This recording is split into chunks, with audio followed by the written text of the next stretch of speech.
อีกคุณมัวได้โลภได้โกรธได้หลงโดยอิจฉาริษยาอาฆาตพยาบาทจองเวรจะเอาเป็นเอาตายโยมานั่นแหละคือจิตที่บ่ได้ฝึกนะฝึกอย่างอื่นฝึกก็หมดฝึกลบทับจับศึกฝึกยิงฝึกทำงานฝึกโน่นนี่นั่นฝึกแต่ไม่ได้ฝึกจิตโยมานะฝึกหมดเรื่องทางไหนแบบไหนเก่งแบบไหนนี่ไปฝึกกันหมดอะแต่ไม่ได้ฝึกจิตไม่ได้ฝึกใจใจก็เลยบ่แข็งแรงใจด้วยบ่แข็งแรงเมื่อใจบ่แข็งแรงใจก็พ่ายแพ้ต่ออำนาจนะต่ออำนาจที่มันมายั่วยุนะมันมายั่วยุทางไหนทางตาหูจมูกลิ้นกายใจมันมาทางไหนมาทางรูปเสียงกลิ่นรสโผฏฐัพพะธรรมารมณ์เป็นว่ามันมาแบบโลกธรรมคือลาภยศสรรเสริญสุขเนี่ยมันมัวยั่วยุใจที่แบบแข็งแรงกับโต๊ะเป็นแต้มหน้าของมันเนี่ยใจที่แบบเข้มแข็งพอนี่นะยอมลดค่าของตัวเองเนี่ยยอมให้มันซื้อตัวเองไปได้ยื้อซื้อใจของตัวเองไว้ได้ในโยมนะโอ้โหนี่คือใจที่มันบ่ได้ฝึกบ่ได้ฝืนไว้ลืมไปว่าตัวเองตกอยู่ใต้อำนาจอนิจจังทุกขังอนัตตานิยมเห็นเป็นข่าวเป็นฆ่ากันเนี่ยอาตมาปลงทันทีเลยโอ้คนแบบนี้เนี่ยอย่างมาทำบาปทำกรรมนักหนาเนาะแล้วมันได้อะไรไปยิงเพื่อนตายแล้วมันได้อะไรเห็นไหมโดนไปจับคุกไปเนี่ยถูกเงียบถูกจับไปขังขาดอิสระภาพไปฆ่าเปิ้นไปเอาทรัพย์ของเปิ้นโอ้มันยากอยู่ไหนเพราะฉะนั้นใจที่บ่ได้ฝึกใจที่บ่มีธรรมะนี่โยมเป็นใจที่อันตรายเพราะฉะนั้นใจนี่คำว่าใจมันยังมีอาการของมันคือเจตสิกอย่างที่กล่าวมาเพราะฉะนั้นก็เลยบ่สงสัยเลยว่าที่พระพุทธเจ้าเปิ้นกล่าวไว้เปิ้นสอนไว้ในมรรคมีองค์8ข้อที่1สัมมาทิฏฐิความเห็นนี่นะโยมต้องชอบก่อนนะความเห็นนี่มันต้องถูกก่อนสัมมาทิฏฐิทิฏฐิเนี่ยโยมทิฏฐิคือความคิดความเห็นเนี่ยมันต้องสัมมาคือถูกต้องเนี่ยว่าสัมมาชีพเนี่ยอาชีพที่ถูกต้องงานคิดง่ายๆไม่ต้องไปคิดนักคิดนักแล้วปวดหัวเนี่ยสัมมาอาชีวะอาชีพที่ถูกต้องนี่โยมเพราะฉะนั้น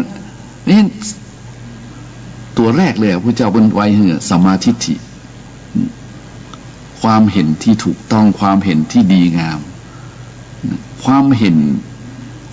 นี่แหละมันละเอียดแล้วคือเป็นเรื่องของจิตนะโยมมันเห็นอย่างไรเนี่ยคุณเห็นอย่างไรความคิดเห็นของคุณเป็นอย่างไรคุณเห็นข่าวนี้แล้วคุณเห็นเป็นอย่างไรเนี่ยเห็นเพิ่นฆ่ากันเห็นเพิ่นทำร้ายกันเนี่ยเห็นเพิ่นแย่งชิงสมบัติพระสถานกันเนี่ยคุณเห็นเป็นในคนเราเนี่ยคุณเห็นไหมเห็นแล้วเป็นในสังเวชไหมสังเวชเพราะอย่างเพราะให้ถูกความโลภเข้าครอบงำเนี่ยความโลภเข้าครอบงำน่าเอ็นดูเนาะไม่ใช่ว่าทำให้ตัวเองต้องเสียอนาคตคนเดียวนะลูกเมียพลอยได้รับความลำบากเดือดร้อนในหมดเพราะความโลภแท้ๆนี่แหละญาติโยมแหละความเห็นนี่จึงสำคัญฉะนั้น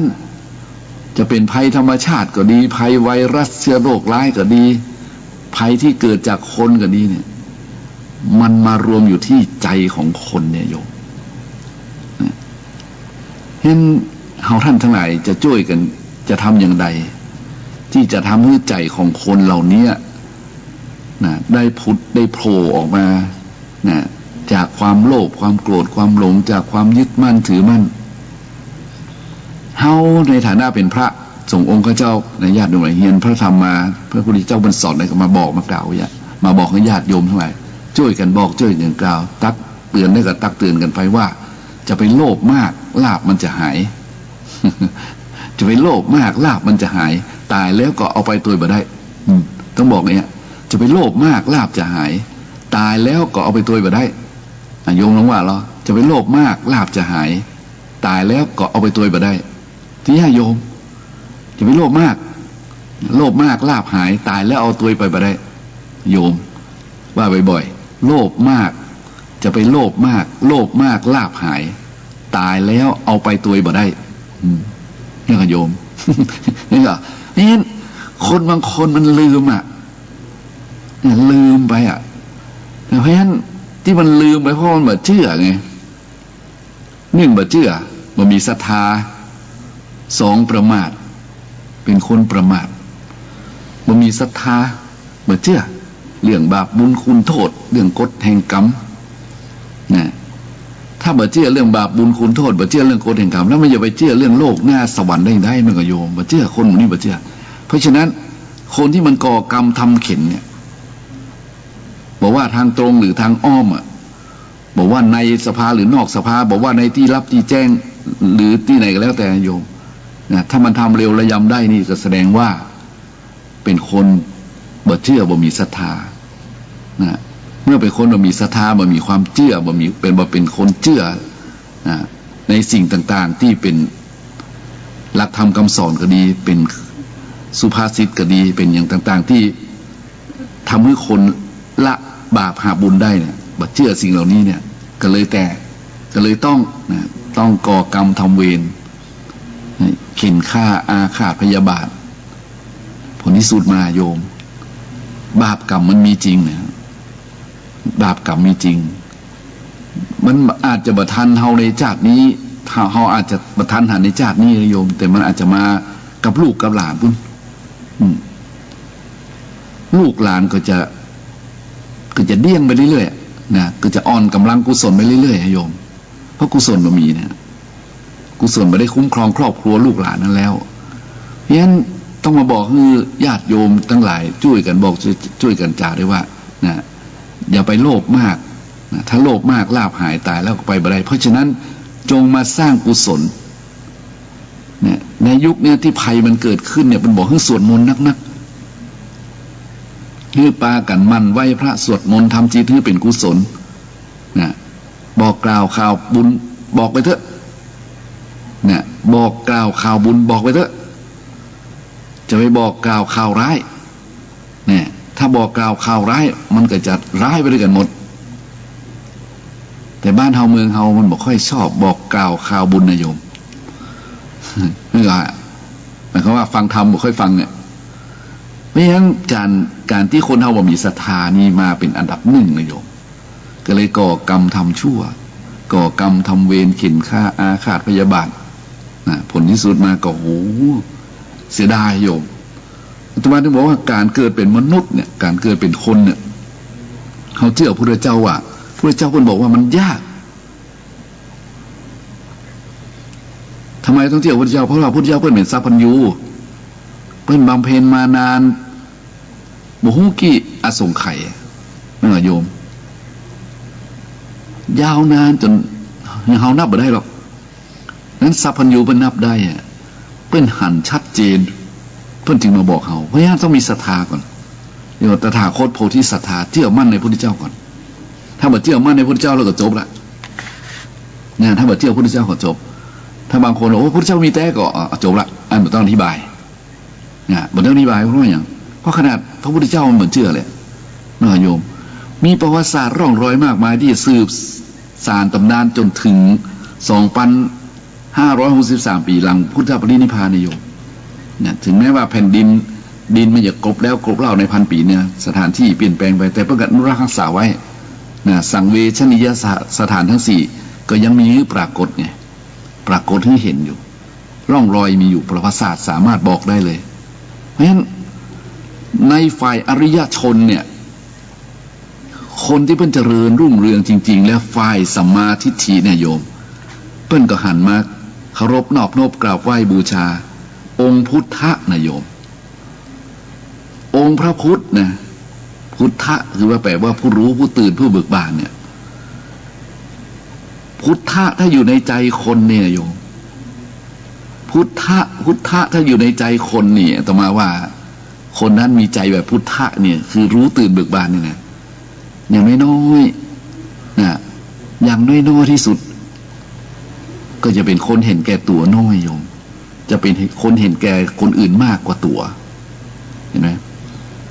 คนที่เห็นคนอื่นมากกว่าตัวดีกว่าเห็นคนอื่นนะเห็นใจคนอื่นมากแก่ตัวเก่าเนี่ยนะเป็นคนมีน้ำใจโยม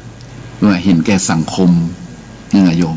เห็นแก่ชาติศาสนาพระมหากษัตริย์เห็นแก่บ้านแก่เมืองเพราะฉะนั้นเราต้องเห็นแก่ชาติศาสนาพระมหากษัตริย์ดังนั้นเมื่อเราเห็นแล้วชาติศาสนาพระมหากษัตริย์ก็จะเห็นใจเฮาไงโยมนะถ้าชาติคือแผ่นดินก็จะเห็นใจเฮาไงศาสนาก็จะเห็นใจเฮาพระมหากษัตริย์ก็เห็นใจเฮาไงเนี่ยเป็นไงโยมเนี่ยมันอาศัยที่นี่แหละอาศัยที่นี่เพราะฉะนั้นเฮาท่านทั้งหลายเกิดมาไม่ใช่ของง่ายท่านเกิดมาลำบากจะอยู่มีความสุขได้นะก็อย่างมากก็แค่60 ปี70 ปีที่สามารถ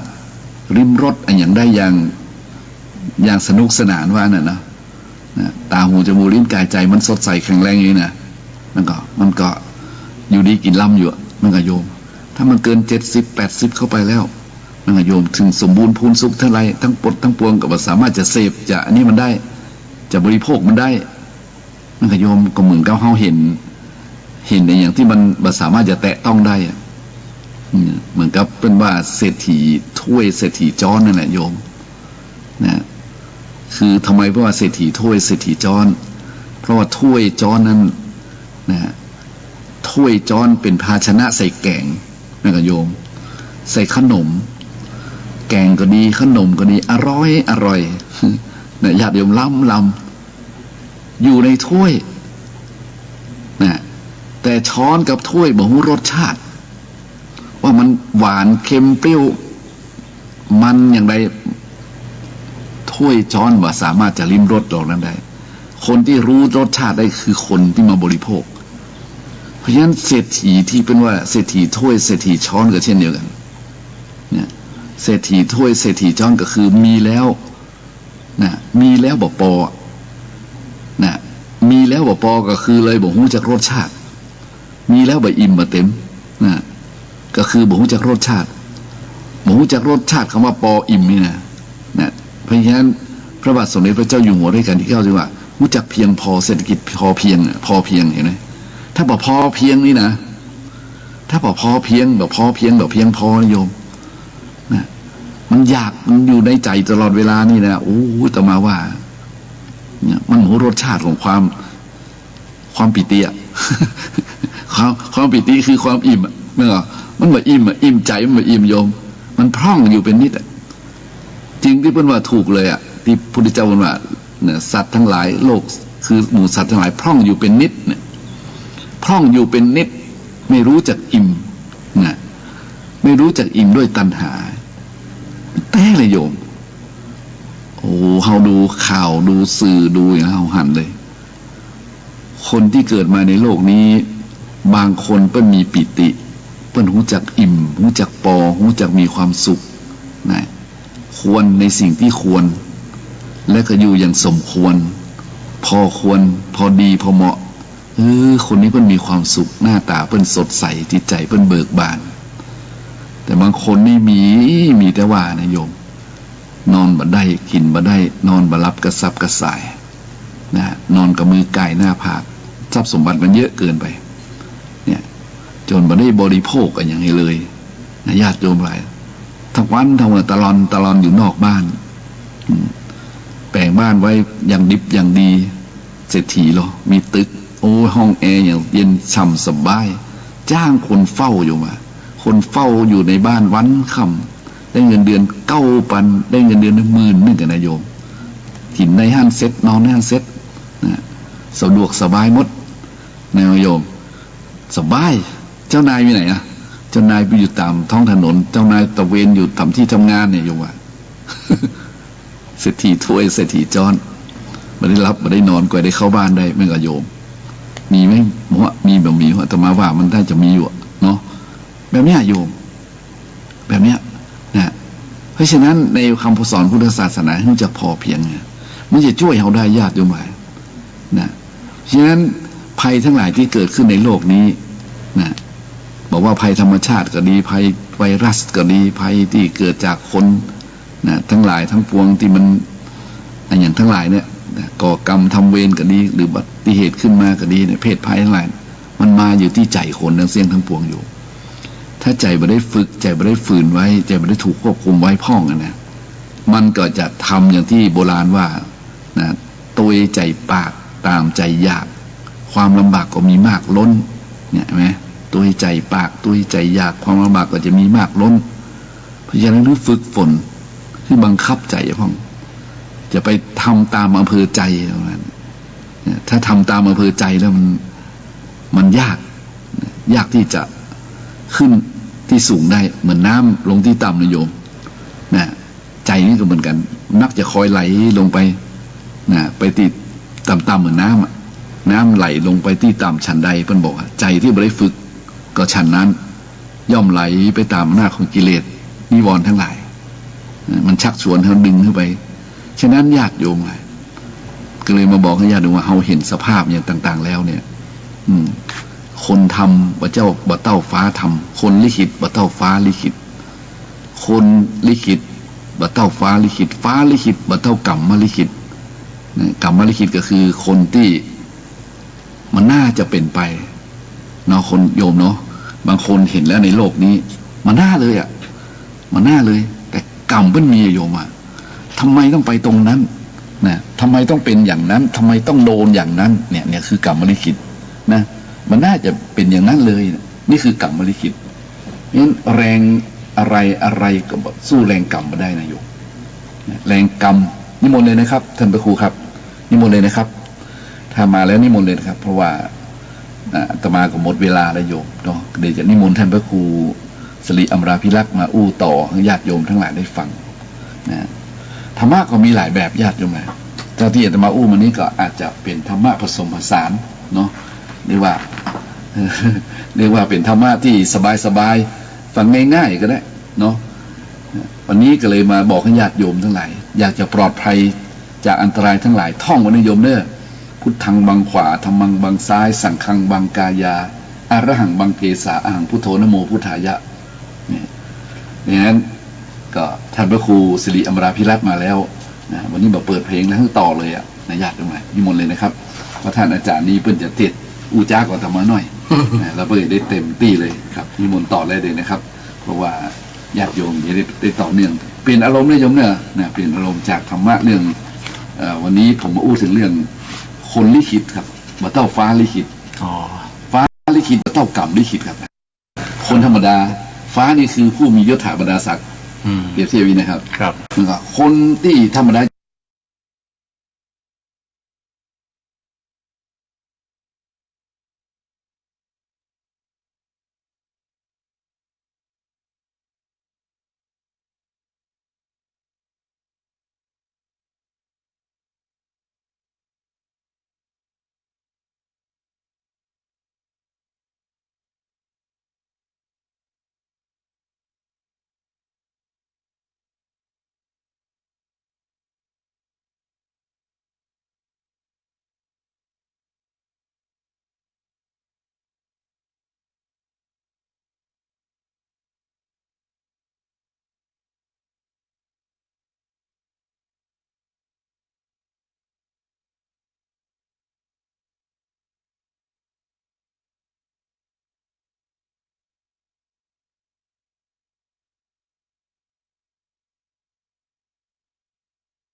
อย่างรายการธรรมะวันพุธนี่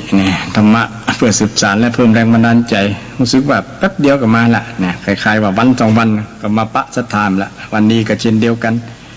ก็ได้มาปะสถานแหม7 วันมาปะกันเตื้อโดยเฉพาะรายการ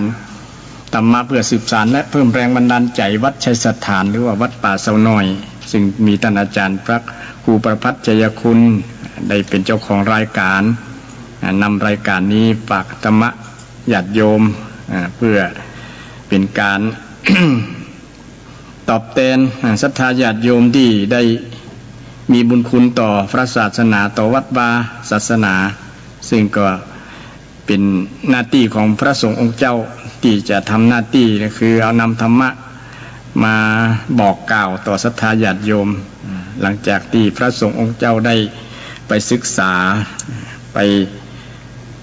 เราเรียนในส่วนของปริยัติคือคำพระธรรมคำสอนของพระเจ้าแล้วก็นำคำสอนนั้นมาบอกมาแสดงมามอบให้กับศรัทธาญาติโยมเพื่อที่ศรัทธาญาติโยมที่สนใจในการฟังเทศน์ฟังธรรมเดี๋ยวนี้ก็มีศรัทธาญาติโยมห่มกันฟังเทศน์ฟังธรรมกันนักทุกที่ทุกแห่งและโดยเฉพาะรายการธรรมะก็มีนักมีหลายมีพระสงฆ์องค์เจ้าครูบาอาจารย์ที่จัดรายการธรรมะเนี่ยมีทุกวันนะแล้วก็มีวันค่ำก็ว่าได้วันค่ำคืนนุ่งก็ว่าได้อย่างบางที่บางสถานีเพิ่นก็จัดเกือบ เปิดรายการทำการเปิดรายการนี่จนถึงปุ้นเที่ยงคืนแล้วก็เปิดทำกำก็ตี 3นี่เป็นต้นเนาะอันนี้ก็เป็นโอกาสดีครับศรัทธาญาติโยมที่จะได้ฟังทำคำสอนของพระพุทธเจ้าเป็นมงคลชีวิตฟังแล้วก็เกิดอานิสงส์หลายอย่างอานิสงส์ก็คือประโยชน์จากการฟังโดยที่เราแค่เงียบโสตประสาทเปิดขึ้นฟังรับฟังนะครับตั้งจิตตั้งใจฟังก็ได้รับอานิสงส์และอานิสงส์ได้ฟังสิ่งใหม่2ได้เข้าใจสิ่งเก่า3ได้บรรเทาความกังขา4สัมมาได้สัมมาสติได้สัมมาทิฏฐิ4ได้สัมมาทิฏฐิ5ได้สติของตนนี่5อย่างนี้เป็นอานิสงส์การฟังญาติโยมก็ได้คงจะได้กันครบได้ฟังสิ่งใหม่ครูบาอาจารย์ได้นำพระธรรมคำสอนเกี่ยวกับบอกว่าจะเป็นในส่วนของพระวินัยหรือว่าพระสูตรพระอภิธรรมก็คงจะมีเนื้อหาสาระแต่ละองค์แต่ละรูปแต่ละท่านได้นำมาฝากศรัทธาญาติโยมโยมก็ฟังเลือกฟังได้รายการที่เป็นธรรมะนี่ถือว่าเป็นโอกาสดีเป็นมงคลชีวิตเราละที่เราได้มีโอกาสได้ฟังเทศน์ฟังธรรมเนี่ยเป็นสิ่งที่เป็นมงคลเป็นว่าเสียงกลองเสียงคล้องเสียงมองต่ำเข้าเสียงตุเจ้าเทศนานี่เป็นมงคลชีวิตได้ฟังแล้วก็เป็นสิ่งที่ดีกับชีวิตของเราอย่าง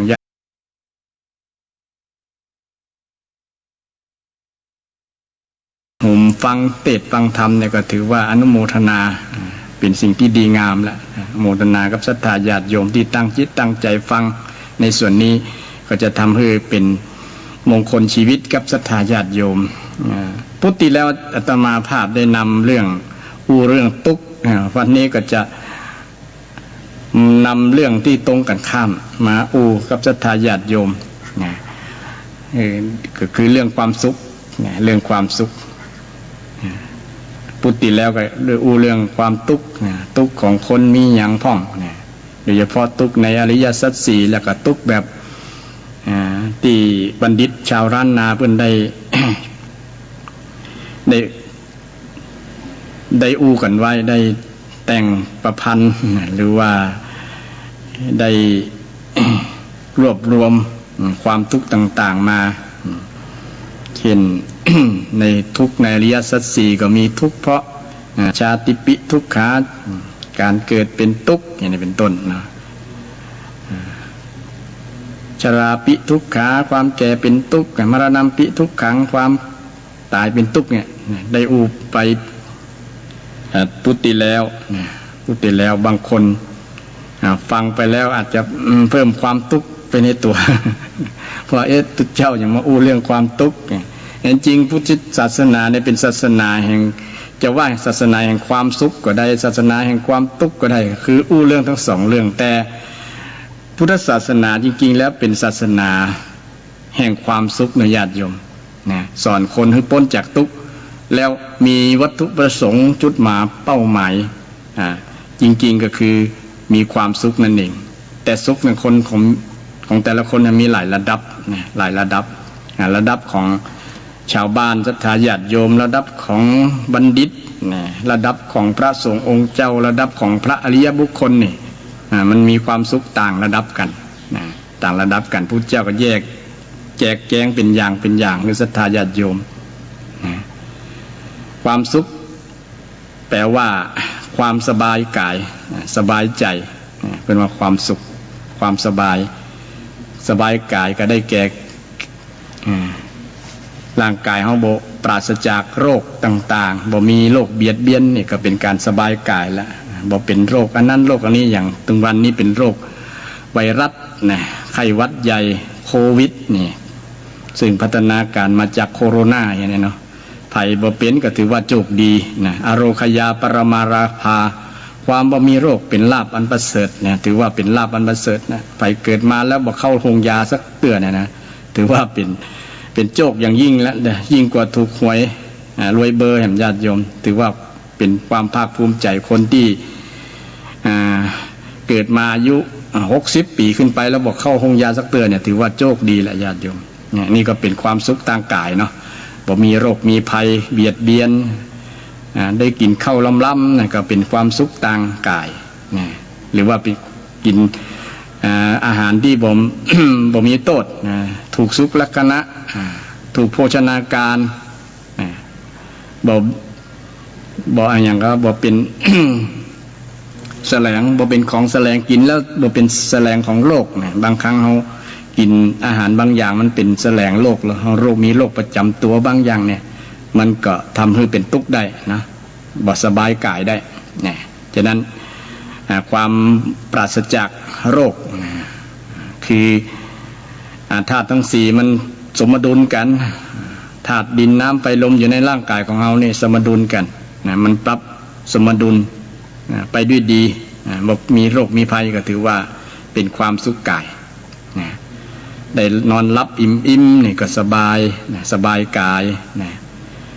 ได้กินข้าวล้ำเนาะนอนม่วนกินอิ่มนอนอุ่นเนี่ยนะเป็นความสุขทางกายเป็นความปรารถนาพื้นฐานของทุกคนแหละไปกินบ่ล้ำนอนบ่ล้ำนี่ก็แสดงว่าเริ่มมีอย่างผิดปกติแล้วนะจะเข้าโรงยาแล้วประมาณนั้นนี่ก็ถือว่ามีความสุขอันนี้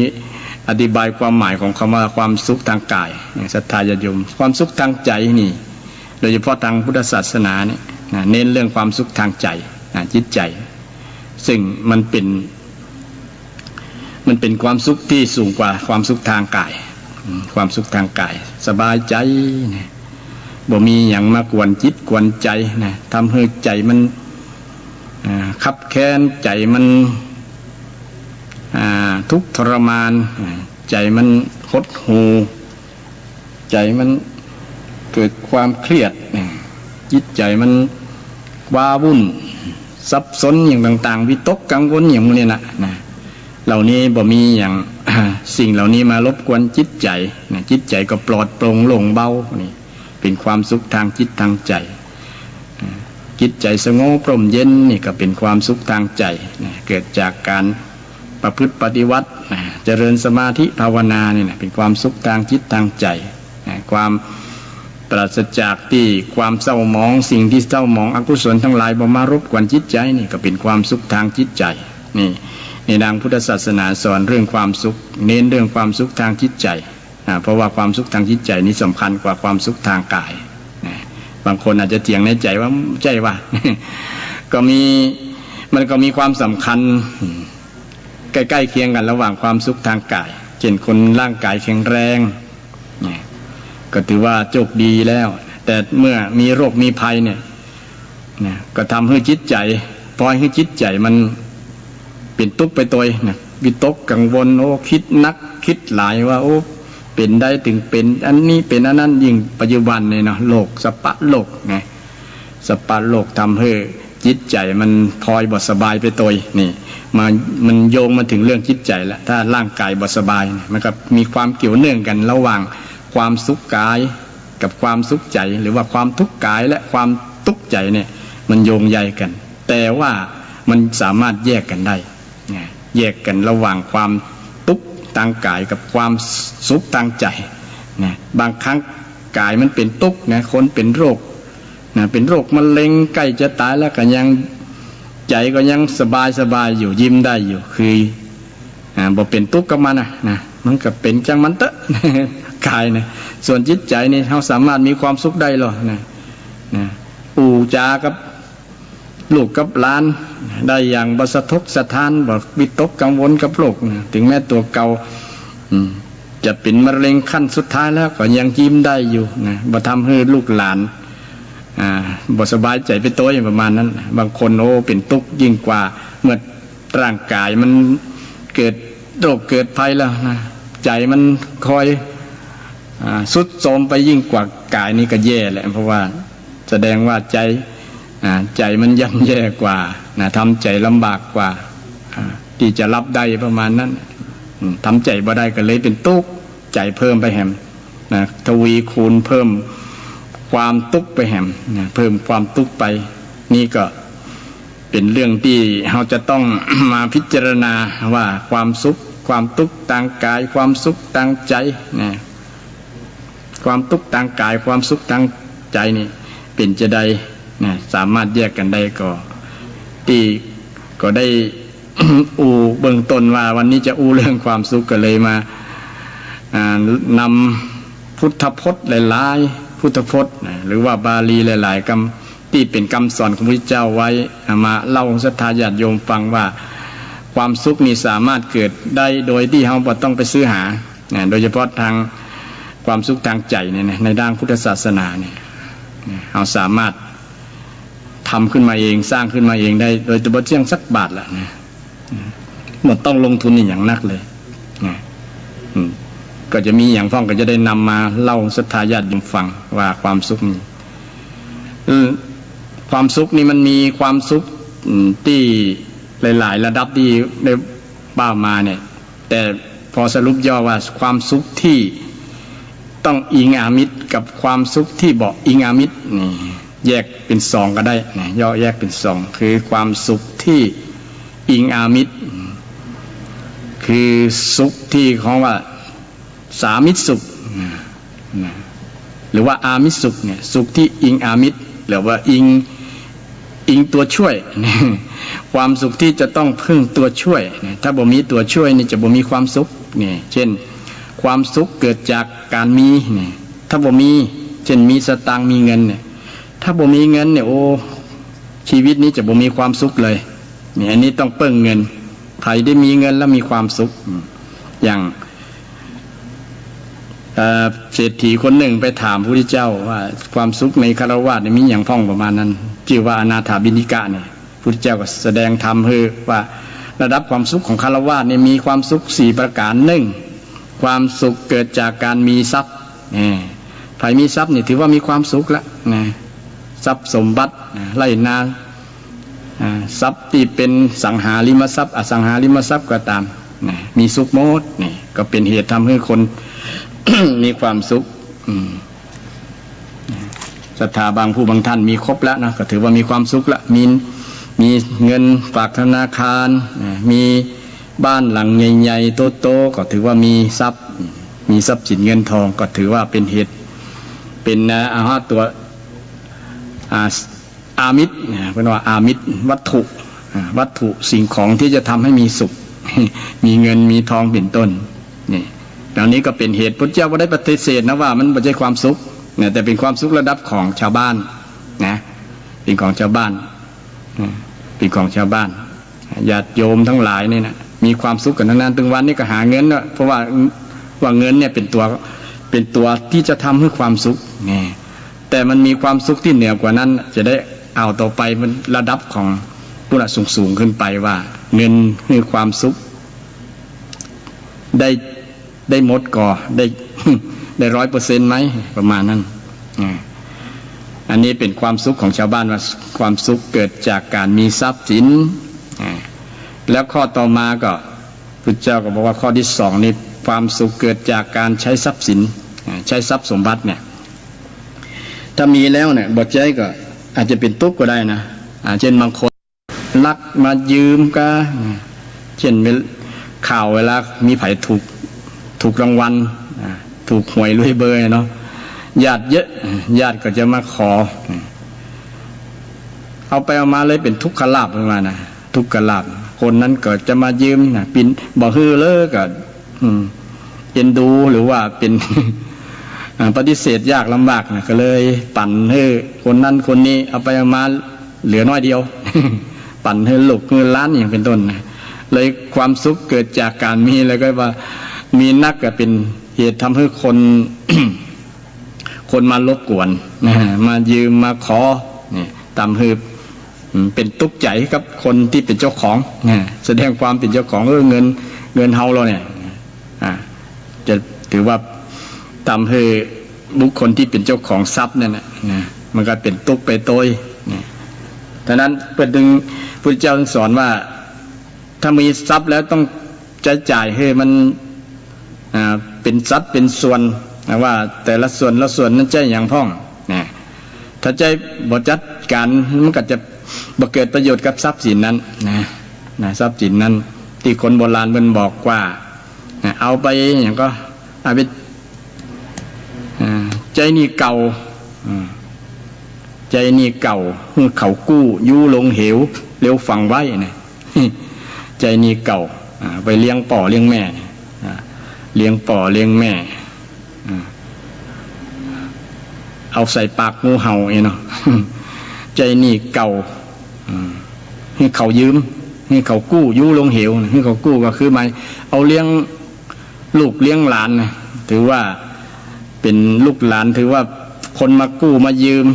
จะติดหนี้บุญคุณเฮาลูกหลานก็จะได้รู้คุณว่าเคยเป็นหนี้บุญคุณพ่อแม่ที่ท่านให้ใจจ่ายต่างๆเลี้ยงดูเฮามาอย่างประมาณนั้นลูกหลานก็จะได้รู้คุณลึกถึงคุณเป็นว่าเลยเป็นการให้เขากู้หรือญาติพี่น้องใจก็ถือว่าเป็นกู้เหมือนกันนะบ่ใช่ไปกู้ดอกเบี้ย100 ละนะบ่ใช่ดอกเบี้ย100 ละต้านตอนนี้จะเป็นปัญหาอย่างก็เป็นโต๊ะกับมันเนี่ยคนนี้จะบ่ซ้ายเฮานะเป็นหนี้ศูนย์หนี้เน่าอย่างประมาณนั้นก็มีหลายแล้วอันเจ้าหนี้ไปทวงหนี้ลูกหนี้บอกก็เป็นเรื่องเป็นเล่ากันนะเป็นคดีกันมีนักมีหลายความทุกข์เกิดจากการมีและกับการให้กู้ยืมนี่ใจจ่ายบ่ถูกลักบ่ถูกยังก็จะเป็นทุกข์แห่งฉะนั้นถ้าจะมีสุขต้องจะจ่ายทรัพย์ที่มีอยู่เนี่ยให้มันเป็นสุขได้นะจะจ่ายให้เป็นทรัพย์เป็นส่วนนี้เอาไปเลี้ยงปากเลี้ยงต้องตัวเก่าส่วนนี้เลี้ยงป่อเลี้ยงแม่เลี้ยงญาติเลี้ยงพี่เลี้ยงน้องเลี้ยงลูกเลี้ยงหลานเอาไปใจจ่ายเกี่ยวกับ ยามคัดสนนี่ยามคัดสนยามที่จำเป็นนี่ส่วนหนึ่งก็เอาไปทำบุญส่วนสุดท้ายนี่พระเจ้าว่าเอาไปทำบุญเนี่ยเอาไปทำบุญฉะนั้นสมมุติว่าเงิน100 บาทเนี่ยหาร5แล้วนะ5 ส่วนเนาะ5 ส่วนที่5เนี่ยไปทำบุญถ้าเราบริหารเกิน5 ส่วนก็จะลำบากละนะเป็นหนี้เป็นสินนะถึงวันนี้คนใจทรัพย์มันรายได้เนี่ยมันน้อยกว่ารายจ่ายมันจ่ายนักกว่ารายรับมาเลยเป็นหนี้เป็นสินก็เป็นตุ๊กขึ้นมาละนะแต่ที่มีเงินพอที่จะใช้จ่ายก็ไปจ่ายเกิน จ่ายเกินเพราะว่ามีตังที่จะจ่ายนักโดยความต้องการอยากจะสนองความต้องการของตัวเก่าอยากได้อันนั้นอยากซื้ออันนี้นะมันก็เลยส่วนที่จ่ายไปมันก็เกินรายรับที่ได้มามันก็เป็นตุ๊กแหมละนะความสุขที่เกิดจากการใช้จ่ายทรัพย์มันก็เลยเป็นตุ๊กแตนนะเลยเป็นตุ๊กแตนต้องจ่ายให้บริหารเงินให้มันถูกส่วนนะถูกส่วนจะมาใจทำบุญหมดก็บ่ถูกต้องนะ ต้องเป็นส่วนเนี่ยให้มันตามส่วนนั้นๆนะแบ่งต้องคำนวณเป็นนะคำนวณในการที่จะจ่ายทรัพย์เฮานะส่วนเก็บไว้ก็มีเก็บไว้ที่ยามจำเป็นเนี่ยเป็นทุนพุทธเจ้าว่าบอกคือสอนให้ทุกอย่างเลยญาติโยมบอกว่าจะเป็นนะอยู่ในเพศใดวัยใดก็ตามสอนเกี่ยวกับเรื่องการสร้างความสุขการบริหารคนบริหารเงินบริหารทรัพย์สินนี่ในคำสอนทางหลักพุทธศาสนามีไว้หมดเลยนี่ความสุขเกิดจากการใช้จ่ายทรัพย์นี่ต้องใช้จ่ายให้บริหารทรัพย์ให้เป็นถ้าบ่เป็นแล้วมันจะเป็นทุกข์ข้อต่อมาก็อันอย่างก็ใช้จ่ายแล้วก็บ่เป็นหนี้มันมีรับรองว่าถ้าเราใช้จ่ายบริหารใช้จ่ายบริหารทรัพย์บ่เป็นเนี่ยนะมันจะเป็นหนี้นะเป็นยังว่าความสุขเกิดจากการไม่มีหนี้ไผมีหนี้เนี่ยเป็นตู้กะยมนอนหน้าผากมือเกยหน้าผากทั้งวันน่ะ นอนบ่หลับกว่าเจ้าหนี้จะมาทวงนั้นทวงนี่นะจะลบหน้าเจ้าหนี้นะลบไปทางใดกับปะเจ้าหนี้นี่มันเป็นทุกข์นะอีนาทานังทุกขังโลเกพุทธเจ้าตรัสไว้นะอีนาทานังแปลว่าคนความเป็นหนี้เป็นทุกข์ในโลกนะอันนี้หนี้ก็มีหลายหนี้นะโดยเฉพาะหนี้ทรัพย์สินปัจจุบันเนี่ยมันเป็นปัญหาของคนที่บริหารทรัพย์สินมันเกินรายจ่ายเกินรายรับรายจ่ายเกินรายรับมันก็เลยเป็นหนี้นั่นเองซึ่งพระพุทธเจ้าก็สอนไว้หมดนะว่าเราอยากจะมีความสุขกับการมีทรัพย์แล้วก็ต้องจ่ายทรัพย์ให้เป็นถ้าจ่ายทรัพย์บ่เป็นมันจะเป็นหนี้มันจะเป็นทุกข์แหมแทนที่จะมีความสุขนะแทนที่จะมีความสุขต้องบอกให้มีหนี้นะถ้าจะเป็นหนี้ก็ขอให้เป็นหนี้บุญคุณเนาะหนี้บุญคุณหนี้คุณงามความดีเช่นหนี้บุญคุณของพ่อของแม่เนี่ยอันนี้ยังบ่เป็นทุกข์ละเพราะเราต้องมีโอกาสที่จะใช้นะจะต้องชดใช้จะต้องตอบแทนตอบแทนพ่อแม่อนาคตก็ยังพอมีเวลาแต่นี่บางอย่างเนี่ยมันดอกมันบ่ใช่เหมือนดอกไม้อย่างอื่นนะมันบานมันยิ่งบานใหญ่ขึ้นทั้งวันมันมีหุบล่ะดอกอันนี้ดอกหนี้นะเอาต้นทุนมาทบดอกเอาดอกมาทบทุนเนี่ยเป็นทุนเนี่ยทำให้มันบ่ไหวนะคนที่ส่งก็บ่ไหวคนที่เป็นเจ้าหนี้ก็บ่นึกถึงหัวใจคนที่เป็นลูกหนี้ก็ยิ่งจะยิ่งจะบังคับเอาติ๊กๆนะบ่นึกถึงว่าเพิ่นขาดอย่างแต่เพิ่นต้องบ่ยืมเฮาเนาะต้องเพิ่นขัดสนต้องยืมนี่ก็บ่นึกถึงหัวอกคนเป็นลูกหนี้ถ้านึกถึงหัวอกเนี่ยเอื้อเฟื้อเผื่อแผ่กันพอก็จะได้อยู่แต่มันธรรมชาติเป็นอย่างนั้นคนเป็นเจ้าของหนี้ก็อยากจะได้เงินคืนนะอยากจะได้ดอกสูงๆประมาณนั้นเป็นเรื่องของความหันแก่ตัวไปอยากจะเอาเปรียบประมาณนั้นทำให้เป็นทุกข์เป็นปัญหาต่างๆพระพุทธเจ้าก็ได้สอนไว้หมดญาติโยมป้องกันไว้ถ้าคุณบ่อยากเป็นหนี้ก็ต้องจัดการบริหารเกี่ยวกับเรื่องทรัพย์เนี่ยให้มันแบบพอดีจะบ่ได้เป็นหนี้จะได้มีความสุขกับการบ่มีหนี้การบ่มีหนี้เนี่ยคือถือว่าเป็นสุขของชาวคฤหัสถ์ที่ปกครองที่ครองเรือนญาติโยมทั้งหลายเนี่ยถ้าถามว่าไผบ่มีหนี้พ่องเนี่ย90% ก็เนี่ยที่คนบ่มีหนี้นะสัก 10% นี่แต่ที่จะปลอมมีทุนทรัพย์ที่อยู่ในธนาคารในอย่างเป็นรับประกันความมั่นคงของชีวิตนอกนั้นเป็นหนี้ก่อนหมดเช่นหนี้บ้านอายุเป็น30 ปี40 ปีก็มีนะเก็บผ่อนเดือนละตะอันเป็นหนี้เนี่ยเป็นว่าถ้าบ่มีหนี้ก็บ่มีหน้าอย่างประมาณนั้น อันนี้ก็เป็นความจริงเช่นเดียวกันแต่ว่ามันเป็นทุกข์ไงมันบ่เป็นสุขนะถ้ามีหนี้แล้วต้องดิ้นรนต้องทำงานนะหลายเท่าตัว ต้องทำงานเกินเวลาOTเนี่ยเนาะเกินเวลาเพิ่มเวลามาแหมทุกทรมานร่างกายแหมนะ แทนที่จะได้พักผ่อนเนี่ยเป็นต้นนะเนี่ยเป็นหนี้มันตึงตุกนะเป็นหนี้นะตุกพระเจ้าว่าจะได้ก็พยายามจะมีหนี้ขอให้บริหารมันพอดีพอเพียงครับรายรับของตัวเก่ามันจะไม่ต้องเป็นตุกนะถ้าอยากจะมีสุข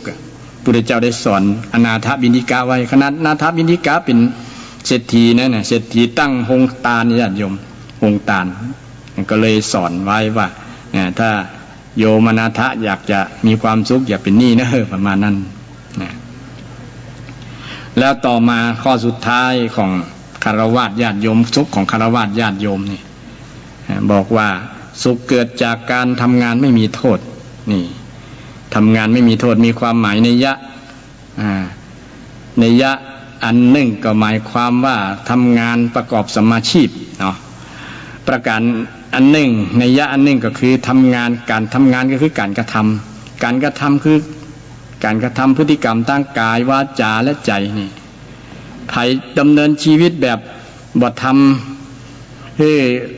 ผิดพลาดร่วงละเมิดทางกายนะเบียดเบียนทางกายคนอื่นก็ถือว่าเป็นสุขละนะวันไหนเรารักษาศีลผู้หนึ่งง่ายนะการรักษาศีลได้การพูดจาที่บ่ไปเบียดเบียนคนอื่นได้การคิดที่บ่เบียดเบียนตัวเก่าได้เนี่ยถือว่าเป็นสุขของฆราวาสละนะเป็นสุขของฆราวาสนะเป็นความสุขของฆราวาสนี่ความหมายในยะหนึ่งญาติโยมในยะหนึ่งนี้คือประกอบสัมมาชีพบางครั้งสัมมาชีพอาชีพที่สุจริตเนี่ยเป็นเหตุนำมาซึ่งความสุขบ่มีโทษนะบางคนไปประกอบมิจฉาชีพเช่นไปค้ายาบ้าไปทำธุรกิจที่ผิดกฎหมายมันก็เป็นโทษหรอนะระมัดระวังนะเสี่ยงอย่างแล้วมันถึงเจอ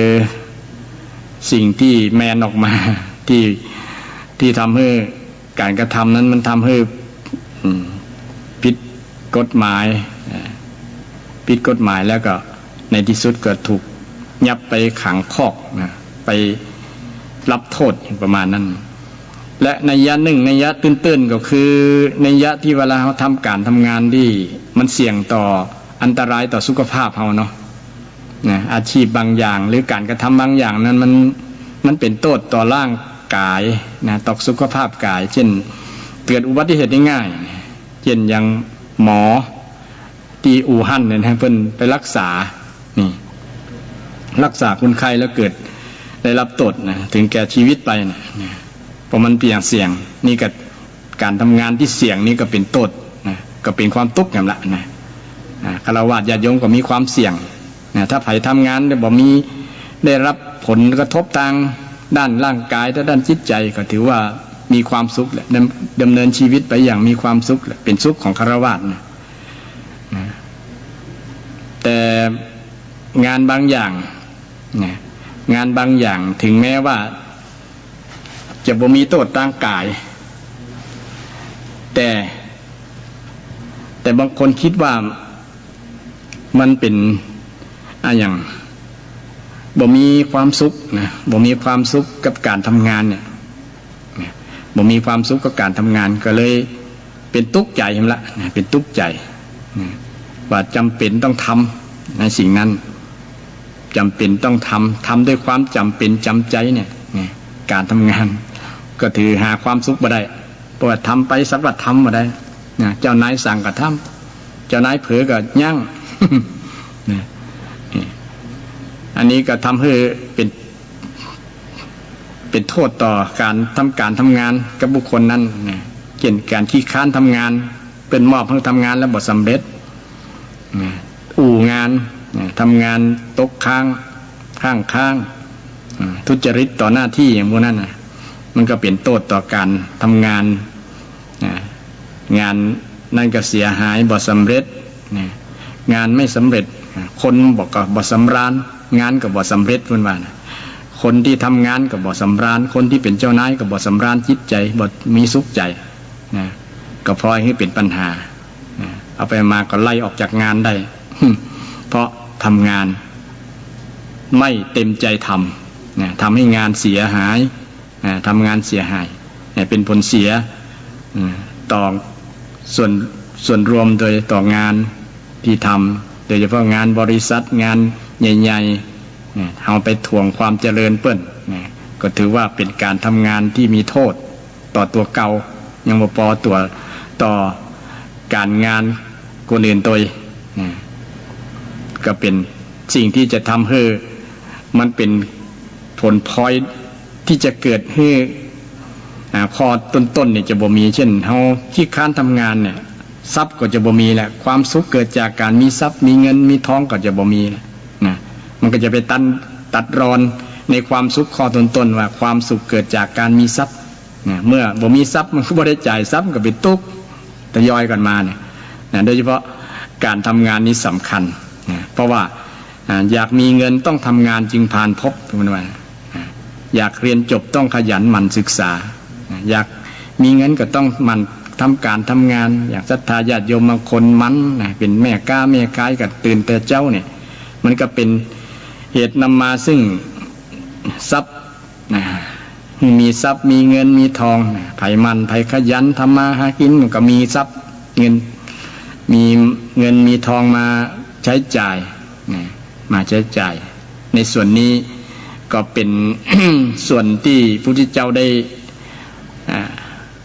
ตรัสไว้ได้สอนไว้ว่าถ้าอยากจะมีความสุข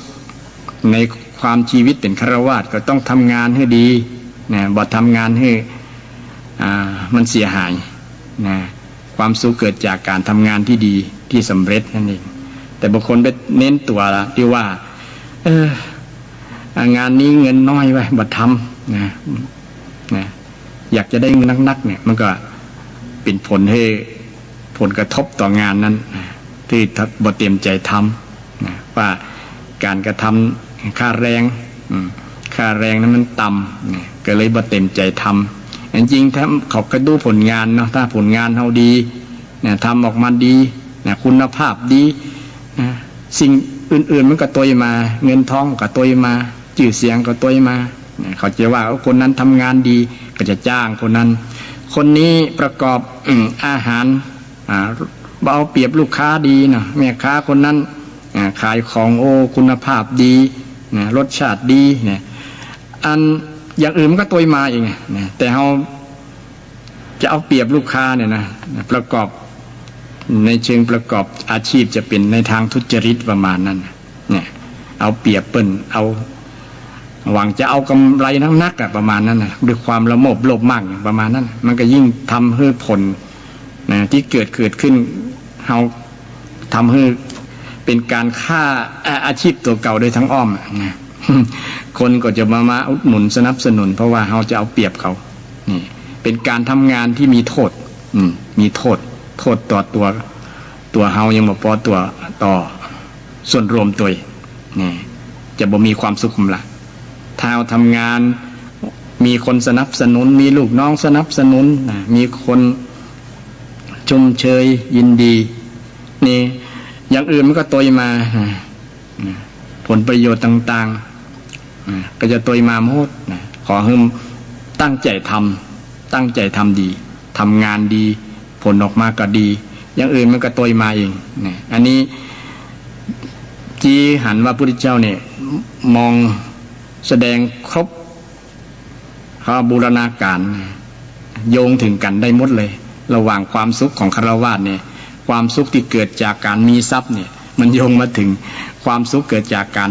ทำงานที่บ่มีโทษเนี่ยมันจะเป็นผลต่อเนื่องว่าจะมีเงินบ่มีเงินก็อยู่ที่การทำงานเนี่ยการทำงานถ้าเขาทำดีมันก็เงินก็จะดีมีทรัพย์ร่ำรวยเงินทองได้อันนี้ชี้หันว่าความสุขของฆราวาสมี4ประการและ ความสุขส่วนของฆราวาสนี้โดยส่วนมากมันจะอิงอามิตรนะอิงวัตถุอิงเพื่อนน้องภาษาพระเพื่อนน้องอิงกามคุณอิงวัตถุกรรมอิงวัตถุกรรมวัตถุที่เป็นสิ่งที่น่าใคร่น่าพอใจเพื่อนน้องว่ากรรมคำว่ากรรมนี้บ่ใช่หมายความว่าเรื่องเพศอย่างเดียวนะญาติโยมรูปรสกลิ่นเสียงมูนี้เป็นที่เป็นวัตถุเนี่ยมันเป็นสิ่งที่ทำให้เกิดความใคร่ความอยากได้ ความอยากจะเอามาเป็นเจ้าของนั่นแหละมันเป็นคำว่าวัตถุกรรมอยากจะได้มาเป็นเจ้าของนะสิ่งเหล่านี้มันบอกคงที่มันเป็นอนิจจังเวยมันก็เลยบอกเป็นความสุขถาวรความสุขแป๊บเดียวความสุขแป๊บเดียวเช่นมีเงินเนี่ยเนาะบางครั้งคนเฮามีเงินคิดว่าอยากจะมีเงินเดือนตอนนี้สมมุติว่าได้เงินเดือนสัก10,000-20,000น่าจะมีความสุขพอเวลาผ่านไปถ้าได้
สัก100,000ก็น่าจะมีความสุขมีเงินสักล้านก็น่าจะมีเพิ่มไปเรื่อยๆมันเพิ่มจำนวนนี่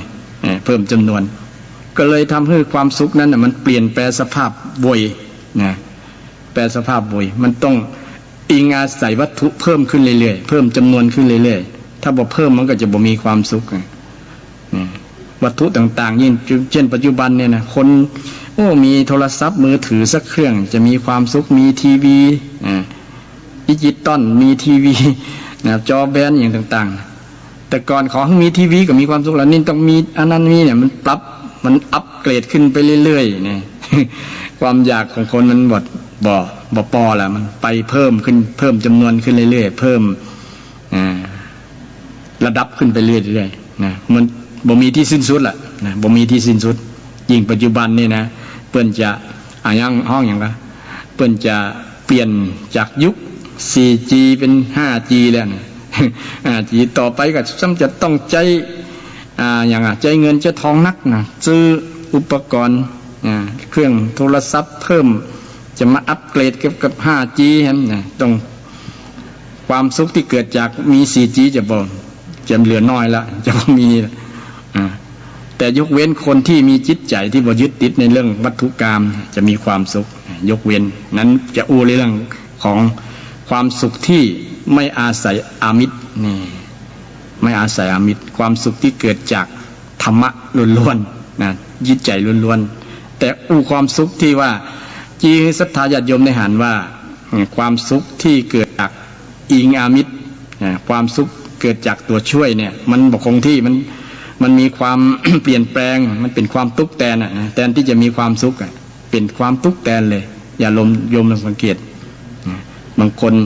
แต่สมัยก่อนใครมีอันนั้นใครมีเสื้อผ้าสวยๆงามๆได้แต่งเสื้อผ้าสวยๆสักกรรมใกล้ใส่ชุดเดิมก็บ่มีความสุขละเพราะว่ามันเปลี่ยนตามสมัยเนี่ยถ้ามันเป็นความสุขนิรันดร์ความสุขที่แท้จริงเป็นได้ถึงบ่มีความสุขเสื้อตัวเก่าสิ่งเก่าๆบ้านหลังเก่าๆรถยนต์คันเก่าๆเป็นได้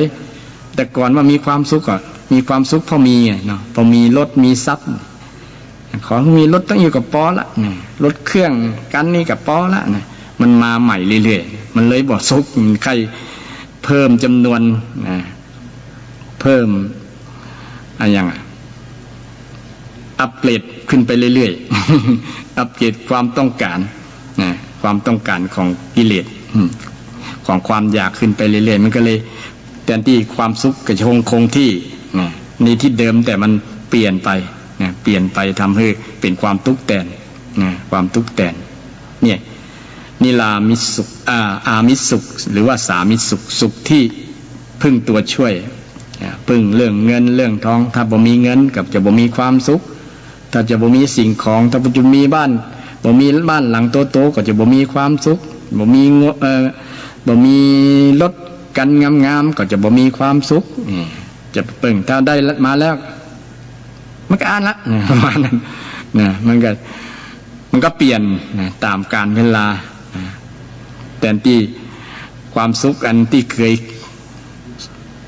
คยมีนั่นน่ะมันจะมีความสุขยั่งยืนมันก็บ่ยั่งยืนเอาอย่างแค่คู่ครองสามีภรรยาเนี่ยแต่ก่อนอยู่กันใหม่ๆเข้าใหม่ปามันมีความสุขอยู่กันเมินๆแล้วก็ใกล้กันแต่ที่จะสุขนิรันดร์เอาไปมาเป็นความถูกฝากความสุขไว้กับสิ่งอื่นคนอื่นซึ่งมันจะบ่นิรันดร์มันจะบ่ยั่งยืนมันเปลี่ยนง่ายมันเป็นความทุกข์ได้ง่ายถ้าเฮาหันมาหาความสุขที่บ่ต้องพึ่งตัวช่วยไม่ต้องอาศัยตัวช่วยก็คือสุขที่ใจเฮาเนี่ยมันง่ายเขารักพุทธศาสนาพุทธเจ้าสอนความสุขระดับสูงขึ้นไปเฮาจะหาความสุขเกิดจากการบ่ต้องพึ่งพาอาศัยอย่างอื่นนะเงินทอง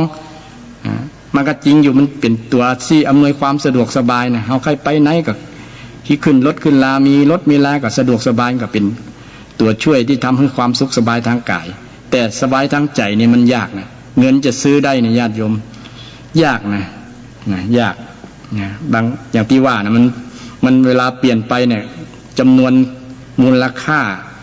ของตัวช่วยของเงินของทองเนี่ยมันเปลี่ยนไปตามกาลสมัยมันก็เลยบ่ทำให้เฮามีสุขกับสิ่งที่เฮามีอยู่เงินทองนี้อยู่เนี่ยบางคนถึงมีเป็นหมื่นล้านก็ยังหาความสุขยากแต่ที่จะมีความสุขเป็นระดับถ้าเอามาวัดเป็นปริมาณนะน่าจะนักกว่าเปิ้ลนะน่าจะมีความสุขเป็นหมื่นจำนวนหมื่นล้านเนี่ยนะแต่ถ้าเปรียบมาวัดระดับของจิตใจแล้วนะแล้วว่าคนที่พอเพียงถือว่าบ่มีนี่มีสินก็ถือว่าสุขแล้วเนี่ยสุดยอดแล้วประมาณนั้นนะมันก็เปรียบกันยากนะโยมเปรียบกันยากเพราะว่าไอ้ตัวจิตใจนี่แหละจิตใจทำให้คนมันเปลี่ยนไปนะเปลี่ยนความคิดว่าสุขแล้วมาเป็นความทุกข์เนี่ยฉะนั้นก็ต้องปรับที่จิตใจของเราปรับที่จิตใจมีความสันโดษมีความยินดีในสิ่งที่ตัวเก่ามีเนี่ยพระเจ้าตรัสไว้และความสุขต่างๆในพุทธศาสนามีหลายญาติโยมที่พระเจ้าได้ตรัสไว้นะเช่นความสุขเกิดจากการบ่เบียดเบียนกันภาษาบาลีเป็นห้องว่าอภยาปัชชังสุขขังโลเกเนี่ยความไม่เบียดเบียนกันเนี่ยเป็นความสุขในโลกความสงบสุขนี่นัตถิสันติปรังสุขขังเนี่ยความสุขอื่นยิ่งกว่าความสงบบ่มีความสุขเนี่ยยิ่งกว่าความสงบบ่มีเนี่ยนัตถิแปลว่าบ่มีสันติความสงบนิพพานังปรมังสุขขังก็มีความสุขนิพพานเป็นความสุขอย่างยิ่งปรมังสุขขังสุขาสังคสะสามัคคีเนี่ยที่ศรัทธาญาติโยมได้ฟังบ่อยก็เป็นความสุขสุขาสัทธรรมเทศนาเนี่ยการแสดงธรรมก็เป็นความสุขในญาติโยมอย่างพระสงฆ์เจ้าครูบาอาจารย์เนี่ยได้แสดงธรรมได้แสดงสัทธรรมเนี่ยนะสุขาสัทธรรมธรรมเทศนาเนี่ยสัทธรรมเทศนาการแสดงสัทธรรมแสดงความจริงเนี่ยความจริงธรรมะเนี่ยธรรมะศรัทธาญาติโยมฟังเนี่ยก็เป็นความสุขของคนเนี่ยหรือศรัทธาญาติโยมความจริงบอกจุไผเนี่ยก็เป็นความสุขโกทังคัตตวาสุขังเสติเนี่ยการฆ่าความโกรธเนี่ยการฆ่าความโกรธพระเจ้าก็ว่าตัดว่าเป็นความสุขนี่ไผโกรธเนี่ยฆ่าความสุขฆ่าความโกรธเนี่ยเป็นความสุขเวลาคนมีความโกรธอยู่เนี่ยฆ่าความโกรธตัวเก่าได้เนี่ยฆ่าด้วยจะได้ด้วยปัญญาด้วยเมตตาโมเนี่ยเมตตาคือแผ่เมตตากันกับฆ่า ความโกรธที่มีในจิตใจอยู่ไปกำน้อยจนหมดเสี่ยงในจิตใจปุญญังสุขขังชีวิตะสังขยันหินี่บุญเป็นเหตุนำมาซึ่งความสุขในเวลาสิ้นชีวิตในเวลาสิ้นชีวิตบุญเนี่ยจะเป็นการทำบุญเนาะสุขโขบุญยสะอุจโยเนี่ยการสั่งสมบุญเป็นเหตุนำมาซึ่งความสุขก็มีเกี่ยวกับเรื่องความสุขที่บ่ต้องอาศัยเงินใส่ทองในญาติโยมเพียงแต่เฮาสร้างสุขด้วยการกระทำด้วยการกำอู้ด้วยจิตใจด้วยการพัฒนาจิตใจของเราเนี่ยคำสอนที่เป็นคำสอนที่เฮานำมายึดถือมาปฏิบัติถึงวันนี้ที่บางคนอาจบอกหูตัวว่าเฮาทำตามหลักธรรมคำสอนพระเจ้าเช่นเจ้าสอนให้สอนเรื่องการทำบุญเนี่ยเนาะบุญก็มี10ประการที่ว่านะมีการให้ทานรักษาศีลภาวนาที่สรุปโดยย่อ3อย่างเนี่ยนะก็เป็นเหตุนำมาซึ่งความสุขบุญเป็นเหตุนำมาซึ่งความสุขการสั่งสมบุญอุจโยเนี่ยการสั่งสมบุญใครอยากจะมีความสุขก็สั่งสมบุญเนี่ยสั่งสมบุญคือทำบุญนั่นแหละทำบุญอย่างศรัทธาญาติโยมทำบุญให้ทานเนี่ยคนให้ทานมีความสุขกว่าศรัทธาญาติโยมลองพิจารณาลองถามตัวเก่าพอเวลาเขาหู้ไผ่เนี่ยเขามีความสุขกว่าญาติโยมตอบว่ามีเนี่ยคนฮื้อเนี่ยเช่นเขาจะรู้สึกโดยเฉพาะแม่คนที่เป็นแม่เนี่ยได้ฮื้อลูกนะได้ฮื้อเข้าฮื้อน้ำได้ป้อนนมลูกเนี่ยลูกดื่มนมแล้วแม่จะมีความสุขนั่นก็เป็นการฮื้อนะฮื้อน้ำนมฮื้อชีวิตกับลูกเนี่ยแม่จะมีความสุขปีตินะน้ำตาไหลบางครั้งนะหันลูกดื่มนมตัวเก่าหันลูกกินข้าวแล้วอร่อยแต่เมื่อลูกห้องให้เนี่ยแม่จะมีความทุกข์เนี่ยแสดงว่าแม่เนี่ยขาดการฮื้ออย่างบางอย่างถ้าแม่ได้ฮื้อกับลูกนิ่งนิ่มบ่แสดงอาการอย่างต่างๆแม่จะมีความสุขเป็นการได้รับความสุขจากการฮื้อเนี่ยการฮื้อคนฮื้อเนี่ยใจสูงส่งกว่าคนรับนะก็เป็นวิธีที่จะสร้างความสุขคนโคตรกันเนี่ยญาติโยมคนโคตรกันแล้วนะให้อภัยกันนั้นยิ่งจะมีความสุขนะลองทัศตาญาติโยมไผ่ที่เขาโคตรไผ่แล้วที่คิดว่าบทเผาผีกันแล้วประมาณนั้นนะหาวิธีอย่างต่างๆที่จะทำให้มันหายโคตรต่อกันนะอภัยมันจะรู้สึกว่ามันจะโล่งจะเบารู้สึกว่าโลกนี้มันน่าอยู่น่านั่นเหลือเกินแต่ถ้าเขาบททำเนี่ยปัญหาที่ค้างคาใจเนี่ยที่มีโคตรต่อกันอยู่เนี่ยนะโคตรต่อกันอยู่เนี่ยยังขำใจอยู่ฮะเนี่ยยังผูกไว้ผูกเว้นกันนะโอ้โลกนี้ว่าน่าอยู่ทีเดียวญาติโยมจะนอนก็นอนบ่เป็นสุขนะเกิดถึงแต่หน้าคนที่เฮาจังนั่นน่ะเฮาที่โคตรแต่เมื่อใดถ้าเฮาเปลี่ยนจากจังมาฮักกันนะมาอภัยให้กันเปิ้นว่าอภัยทานเนี่ยการให้อภัยอโหสิกรรมกันเนี่ยมันเป็นความสุขญาติโยมเป็นความสุขบ่ต้องซื้อหาเลยนะบ่ต้องซื้อหาเคยมีหลายครอบครัวเลยที่จังกันโดยเฉพาะพ่อผัวแม่ผัวลูกสะใภ้หรือว่าลูกชายลูกเขยมันนะบอกเข้ากับแม่ผัวพ่อผัวแม่เมียพ่อเมียบอกเข้ากับลูกชายบอกเข้ากับลูกเขยนี่นะแต่ถ้าเข้าใจกันและอภัยให้กันความผิดพลาดมันก็จะเป็นความสุขโดยที่เราไม่ต้องซื้อหาเลยญาติโยมเพียงแต่ปรับพฤติกรรมปรับการกระทำเอาคือฝึกเข้าหากันฝึกเข้าหากันฝึกให้อภัยกันก้อยๆมันจะเบาสบายเบาสบายบ่ต้องไปถือโคตรจริงอยู่คนเฮาเนี่ยย่อมมีความโคตรกันทุกคนน่ะยกเว้นพระอรหันต์ปริยบุคคลตั้งแต่พระสกทาคามีนาคามีขึ้นไปนะเพิ่นจะบ่มีความโคตรในส่วนนี้แต่คนธรรมดาสามัญชน คนทั่วไปนี่ก็ยังมีความโกรธกันละนะมีอารมณ์ที่เฮามีสติยับยั้งบัดตันนะเนาะมันเกิดขึ้นแล้วเมื่อเกิดขึ้นแล้วเฮาก็จะไปเก็บมันไว้ในใจนะถ้าเก็บไว้ในใจมันก็จะทำให้เฮาเป็นทุกข์แล้วก็จะเป็นผลสะท้อนเป็นผลกระทบต่อจิตต่อใจเฮาแล้วก็ไปแสดงไม่อัดอั้นแล้วก็อาจจะระเบิดกับคนอื่นนะระเบิดได้ระเบิดมาอย่างไอจ่าที่มันไประเบิด ไปฆ่าคนตายเป็น30 คนนะนี่มาจากความโกรธแค้นเพียงคนเดียวแต่ไประเบิดกับหลายๆคนนะทำให้ได้รับผลกระทบเสียหายหลายนะหลายอย่างหลายชีวิตนี่เพราะว่าความโกรธนี่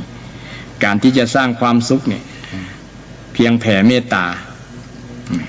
แผ่เมตตาระงับความโกรธนะดับความโกรธด้วยเมตตาต่างเจ้าล้านเหนือล้านนาเนาะแผ่เมตตาให้กับคนที่เฮาฮักก่อนแล้วกันถึงคนที่มีอริต่อกันคนที่เฮาจังอย่าได้มีเวรคนที่มีเวรนะเวลาอย่าได้มีเวรมีกรรมต่อกันเด้อนะมีเวรจองกรรมกันนะจงเป็นสุขเด้อนะบทแผ่เมตตาญาติโยมและแผ่เมตตานี่มีอานิสงส์นี่การสร้างความสุขในทางพุทธศาสนาพุทธเจ้าก็สอนไว้โดยที่บ่ต้องไปซื้อหาบ่ได้เสี่ยงสักบาทบ่ต้องเสี่ยงสักบาทมีแต่ประโยชน์มีแต่ได้ครับได้เฮาก็ได้เขาก็ได้มีแต่ดี มีแต่คุณบ่มีโทษมีแต่คุณบ่มีโทษโดยเฉพาะการฝึกจิตเนี่ยการฝึกจิตเนี่ยจิตตังทันตังสุขขาวหังการฝึกจิตนี่ฝึกจิตก็คือพัฒนาจิตตัวเก่าพัฒนาสอนเฮาสอนตัวเฮาเองนะเฮาสอนจิตเฮาเองญาติโยมบ่มีไผสอนเฮาได้หรอกญาติโยมก็สอนตัวเก่านั่นแหละจิตเฮาเป็นที่นะเฮาควรฝึกจิตนะฝึกเก่านะฝืนบางครั้งการฝึกก็ต้องฝืนด้วยเนาะฝืนธรรมชาติที่เฮาเคยเป็นเคยมีเนี่ยเฮาเคยขี้โคตรขี้มิ่งอย่างต่างๆเอาฝึกเอาญาติมาก็เป็นคนขี้โคตรแต่ก่อนนะญาติโยมขี้มิ่งเนี่ยไผว่าพิษหูบ่ได้นะโอ้รู้สึกว่าเลือดออกหน้าเลยนะ แต่เมื่อบวชขึ้นมาแล้วมันนึกถึงคำสอนพุทธเจ้าโอ้คนโคตรเนี่ยมันบ่เป็นประโยชน์กับตัวเฮาเลยมีแต่โทษเนี่ยก็ยับยั้งไปได้จัดหนักกับญาติโยมเนี่ยก็ถือว่าต้องขอบคุณธรรมะคำสอนพุทธเจ้าเนี่ยที่สอนอบรมจิตใจเฮาได้ประมาณนึงนะประมาณแต่ยังหมดถ้าหมดก็เป็นพระอรหันต์แล้วญาติโยม ก็ยังมีอยู่นะแต่เมื่อมันมีเขาต้องยับยั้งตันด้วยสตินะถ้าเรามีสติควบคุมตันมันก็จะบ่ระเบิดใส่ไผ่นะโดยเอาเมตตาแผ่เมตตาบ่อยๆอย่างบ่อยๆมันก็จะจนชินนะจนชินจนเกยอยู่กับความคิดที่ดีเนี่ยความคิดเมตตาความคิดกรุณานะความคิดที่เมตตาความคิดกรุณาเนี่ยพุทธเจ้าได้สอนไว้ว่ามันเป็นธรรมะที่ทำให้เย็นนะให้เย็นใจจะเย็นนะอากาศมันร้อนเนี่ยมันเย็นได้ด้วยจิตใจด้วยแผ่เมตตาด้วยแผ่น้ำธรรมคือเมตตาเนี่ยดังล้านนาเมตตาธรรมเนี่ยน้ำธรรมเนี่ยมันเป็นน้ำชนิดหนึ่งที่ชโลมจิตชโลมใจนะธรรมะเนี่ยนะชโลมจิตชโลมใจให้ใจคนเย็นเนี่ยธรรมะเนี่ยถ้าเอาไปหาสิ่งที่มันทำให้ร้อนยิ่งไปใหญ่เลยญาติโยมนะโดยเฉพาะฝ่ายพยาบาทนะฝ่ายโคตรนี่มันเป็นความร้อนนะอคิโทสะอคิโมหะเนี่ยไฟคือโทสะไฟคือราคะโมนี่เนี่ยมันเป็นความร้อนยิ่งกว่าความร้อนของดวงอาทิตย์มันจะเผาไหม้ตัวมันเองก่อนแล้วก็ไปเผาไหม้คนอื่นนี่แต่ถ้าน้ำธรรมคือธรรมะเมตตากรุณามุทิตาโมนี่มันเป็นธรรมะเย็นทำให้อยู่ลมเย็นเป็นสุขกันอยู่ลมเย็นโดยเป็นวิธีที่ทำให้มีชีวิตของเรามีความสุขญาติโยมลองไปทดสอบด้วยว่าสมมุติว่าเขาอยากมีความสุขเขาจะโกรธหรือว่าเขาจะเมตตาถามว่าอยากจะเลือกเอาโกรธหรือเมตตาโกรธแล้วลองมันสบายใจกันมันม่วนมีความสุขใจ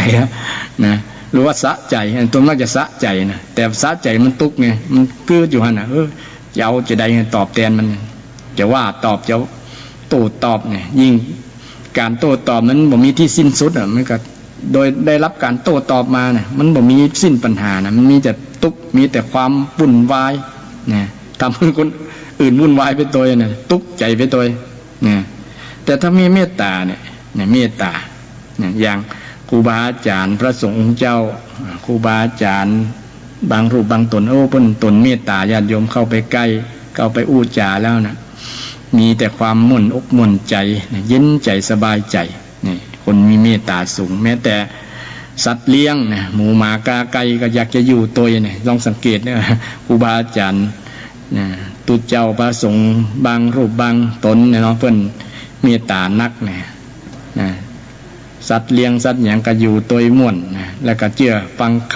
ำนะอยากอยู่ตัวประมาณนั้นนะอยู่แล้วมันม่วนจิตม่วนใจละต่างคนกับที่ แต่บางคนอู้เรื่องความเมตตานะบางคนไปเมตตากับสัตว์นักกว่าคนกว่านะเนี่ยเวลาอู้จาเนี่ยอู้กับสุนัขอู้กับหมาเนี่ยอู้ลูกอันอู้นี่แต่อู้กับคนเนี่ยคนละอย่างเลยนะบอกวอกบะยัง อู้ไปที่มันฟังดูแล้วเนี่ยยิ่งอู้กับพ่อกับแม่นะอู้บ่ม่วนเวลาอู้กับสุนัขอู้กับหมากับแมวนะอู้ม่วนลูกจ้าอย่างนั้นนี่กินข้าวหรือยังเนี่ย แต่พอเมตตากับพ่อกับแม่นะว่าพ่อว่าแม่เสือเท่าเสือเลี้ยงอย่างก็ว่าไป นะแผ่เมตตาพิษอ่ะ แผ่เมตตากับสัตว์ก่อนทำให้คนบ่ได้รับอานิสงส์ เนี่ยบ่ได้รับอานิสงส์ฉะนั้นการแผ่เมตตาเป็นการสร้างความสุขญาติโยมสร้างความสุขอานิสงส์ที่พระเจ้าได้ตรัสไว้เนี่ยนะมี11อย่างก็แล้วนะเคยนำมาอู้หลายครั้งแล้วนะเช่นนอนเป็นสุขรับเป็นสุขบ่ฝันร้ายนะเนี่ยเป็นต้นเนาะแล้วก็มีอย่างโรคภัยไข้เจ็บส่วนหนึ่งบ่เบียดเบียนได้ศัตราวุธต่างๆบ่ทำลายได้อย่างนี่มีเมตตาสูงคนมีเมตตาสูงอานิสงส์คือประโยชน์จากการพิเมตตาจะทำให้ประโยชน์กับคนมีเมตตาเนี่ยคือมีความสุขจิตตังทันตังสุขาวหังการพัฒนาจิตคือมีเมตตาเนี่ยมันก็จะทำให้เป็นเหตุนำมาซึ่งความสุขได้เอาพัฒนาเอาฝึกบ่อยๆฝึกเมตตาบ่อยๆแผ่เมตตาบ่อยๆเช่นคนฝึกการฮื้อเนี่ยการฮื้อก็มาจากเมตตานั่นแหละนะการจะฮื้อไปได้เนี่ยคนเฮาถ้ามีเมตตากันนะมีฮักความฮักกันมันฮื้อกันได้หมดนะแม้แต่ชีวิตก็ฮื้อกันได้ถ้ามีเมตตามีความฮักกันนะตรงกันข้ามถ้าโหดกันเป็นอริกันเนี่ยมันจะบ่ฮื้ออย่างสักอย่างนะเนี่ยมันนำไปสู่การฮื้อแล้วฮื้อก็มีความสุขแหละหันคนอื่นมีความสุขกับมีความสุขไปโตอย่างนี้มันเป็นกระบวนการทำให้เกิดความสุขได้อย่างดีมากๆเลยอยากดีมากๆสุขาสังคสะสามัคคีนะมันกับคนเฮาที่มีเมตตากับสามัคคีกันฮักกันเมื่อคนเฮาฮักกันก็ย่อมเสียสละสามัคคีจะทำอย่างกับพร้อมเพียงกันนะก็จะเป็นเหตุนำมาซึ่งความสุขได้นะจิตใจมีเมตตามีความฮักกันนะช่วยเหลือเกื้อกูลกันได้นะเปิ่งปลาใส่กันได้ก็เป็นความสามัคคีความพร้อมเพียงกันนะก็เป็นความสุขอย่างที่พระเจ้าได้ตรัสไว้สุขาสังคสะสามัคคีสังคสะแปลว่าหมู่นะหมู่คณะสังคสะไม่ใช่ว่าสงฆ์บ่ได้มาเหมือนตุ๊บ่ได้หมายความว่าเป็นตุ๊เจ้านะคือของหมู่ของคณะนะสามัคคีแปลว่าความพร้อมเพียงของหมู่คณะนะหมู่คณะไหนก็ได้หมู่คณะของศรัทธาญาติโยมแต่ว่าได้เป็นพรรคเป็นพวกนั้นพวกนี้นะคณะหมายถึงว่าคณะผู้ที่มีจิตใจที่มีความพร้อมกันดีเหมือนกันนะเอื้อเฟื้อมือเมตตาเหมือนกันเนี่ยมันจะทำให้มีความสุขเนี่ยทำให้ความสุขยกตัวอย่างคนในครอบครัวเนี่ยฮักกันพร้อมเพียงกันเป็นอันหนึ่งอันเดียวกันก็มีความสุขกับครอบครัวก็อบอุ่นเนาะพอสามีภรรยาลูกเต้าหลานเนี่ยมีความดีมีเมตตาเหมือนกันนะพร้อมเพียงกันจิตใจดีงามเหมือนกันเนี่ยนะพร้อมเพียงกันจะทำอย่างกับบอกคัดแย้งกันนะบอกคัดทะเลาะวิวาทกันเนี่ยมันมีความสุขสุขาสังคสะสามัคคีเลยแหละนะอันนี้ก็เป็นภาษิตเป็นคำสอนที่พุทธเจ้าได้ตรัสไว้ว่าความพร้อมเพียงเป็นความสุขนะความพร้อมเพียงเป็นความสุขนะ แล้วนัตถิมีบาลีว่านัตถิสันติปรังสุขขังความสงบความสุขที่อื่นกว่าความสงบบ่มีความสงบก็คือหมายถึงความจิตมันสงบนะสงบทีนี้เรามาพิจารณาว่าความสงบเนี่ยคือมันมีหลายสงบกายเนาะสงบวาจาสงบใจมันสงบอย่างพ้องอันนี้ก็คงสุดยอดที่ความสงบใจนั่นทีนี้เราลองมาพิจารณาว่าความบ่สงบกายนี่มันทำให้เกิดความบ่สงบกายนั้นทำให้เกิดความทุกข์ได้ก่อนเช่นร่างกายเป็นโรคเป็นภัยเนี่ยก็ถือว่าความบ่สงบกายนะหรือว่าสิ่งอึกระทึกคึกโคมเคลื่อนไหวกายบ่ได้พักผ่อนนี่ก็ถือว่าเป็นความสงบกายนะมันดิ้นรนมันบ่ได้ยั้งเลยนะร่างกายบ่ได้ยั้งเนี่ยก็ถือว่ากายบ่ได้สงบบ่ได้พักผ่อนนะมันก็เป็นทุกข์ได้นะความสงบในด้านของกายภาพที่มันเป็นในรูปแบบของเสียงเนาะเสียงที่มากระทบเช่นเสียงเครื่องกระจายเสียงดังๆโฆษณาดังๆมากระทบเนี่ยบางคนนอนบ่หลับเนี่ยนะยินเครื่องบินอยู่ใกล้สนามเครื่องบินใหม่ๆนะนี่ก็ถือว่าบ่สงบกายนะบ่สงบเสียงบ่สงบเนี่ยมันก็เป็นความทุกข์อย่างหนึ่งนะแต่ว่าอันนี้ก็อยู่ที่จิตใจแล้วนะถ้าจิตใจมันสงบแล้วก็ทำให้สุขได้เนาะสุขได้อันนี้เวลาหมดแล้วเนาะหมดเวลาเนาะขอมาจนเพลินจนหมดเวลาขอสุมาพญาติโยมเนี่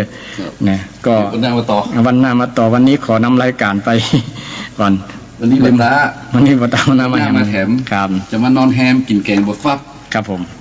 ครับเนาะครับก็ฮักในการเผยแพร่ธรรมครับผมวันนี้ต้องขอบคุณท่านพระครูสิริอมรพิรัตน์นะครับครับผมและก็ขออนุโมทนาขอบคุณกับทางสถานีนะครับและก็ขออนุโมทนากับสถานญาติโยมต่างหลายเด้อขอให้อยู่ดีสบายอายุวันโนสุขังพลัง